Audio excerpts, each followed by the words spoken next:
Today we're going big. I said big. Yes, that big. That silly money big. That made in the shade money big. That good life money big. That baller money big. No, not that baller. The rockin' baller, yes, that baller. But how do we achieve that baller money, you ask? What if I told you the answer to how to make that big baller money from property investment is a love story? Move over Tom Cruise and Katie Holmes. Move over Brad Pitt and Angelina Jolie. Move over Bill and Melinda Gates. Because today, the ultimate property investment power couple will be revealed. We will discover when financial leveraging and compound interest hook up.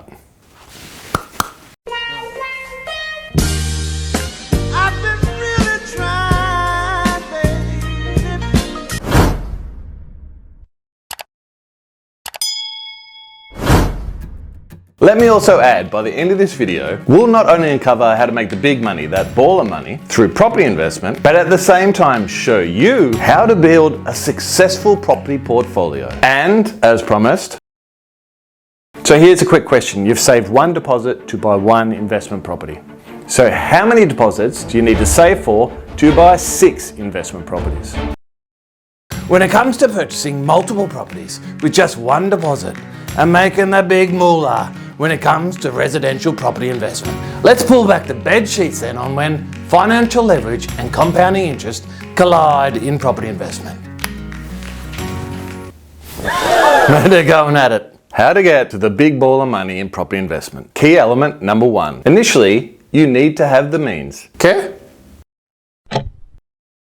To acquire your first property investment, you will need a deposit. If you're going to be an active investor, which we'll explain very shortly, you're going to need some more cash for whatever work you're going to do on the property after settlement to increase its value, which is what's referred to as a value add. Let's quickly explain this, shall we? As we've stated many times before, property investment has just 2 processes that make up 2 returns, which makes up your return on investment. So if you're a passive investor, which basically means you want to buy, set and forget, then you'll be relying on the market to drive both capital growth and rental yields upwards. However, if you're an active investor, then before you approach your first property acquisition, your aim is not only capital growth and cash flows that rely on the market, but to be able to implement a value add strategy after settlement, such as a renovation or subdivision, to drive more value into your property unreliant on the market. All that due diligence has to be done before going into a deal.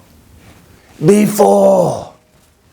A savvy investor who wants to build their property portfolio quickly has picked the right property that will rise quickly in the short term. Then, through a possible value add, has further increased its value and yields. Which brings us to how to get to the ball of money in property investment, key element number 2. The look of your bank documentation. The reason why this is so important might actually surprise you. Because in the majority of cases to get rich, you must have a mindset that allows you to be okay with a load of debt. Pardon my Spanish. Can you sleep easily at night knowing that you owe hundreds of thousands of dollars, perhaps millions of dollars in debt? It's true, and it's at this point where compounding interest and financial leverage hook up. You see, you are either waiting for the market to rise or have possibly forced extra value into your property through a value add strategy.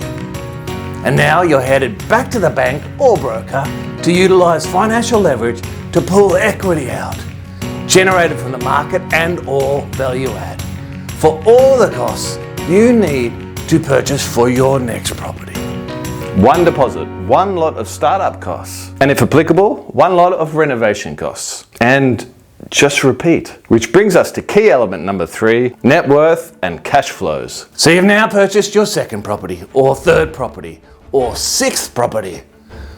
What happens next? Everyone's financial aspirations are different. You could be accumulating a property portfolio or just be comfortable with or happy with paying down your home. But at the end of the day, and all that matters before you just want to have that disposable ball of money, or literally in the current moment, you sold everything you owned and then cleared all debts. How much would you be left with in your hand? Or you've done well, a large travel bag. Or if you've done really well, cavities in your wall. hey, you mean big potato sacks of money, don't you, mate? Joking, mate. Just joking. When you are comfortable with your net worth and you're comfortable with your loan to value ratio, And then you decide you want to be a baller. Well, this would be the time you concentrate on more positive cash flow strategies in residential property, or go big, an apartment block. It could even be an actual business.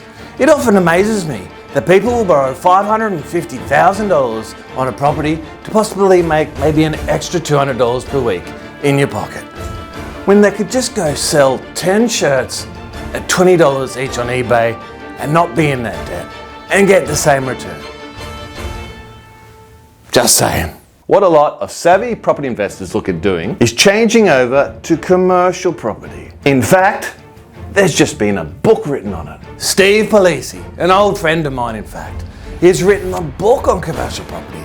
I remember the time when he and that other time when Steve and I, it's good times.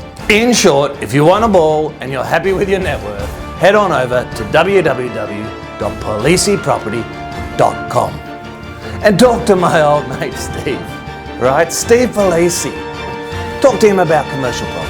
We're not talking 1.5 to 2.5% net yields. We're talking double that and higher. Link in the description below to his book. And no, if you haven't watched our other videos on financial leverage in property investment, you are missing out. You're only getting a little bit of the picture. Start at the start with video 1 of our series, available simply by clicking here. Clicking there might also win you a big prize. We got no prize? I said might.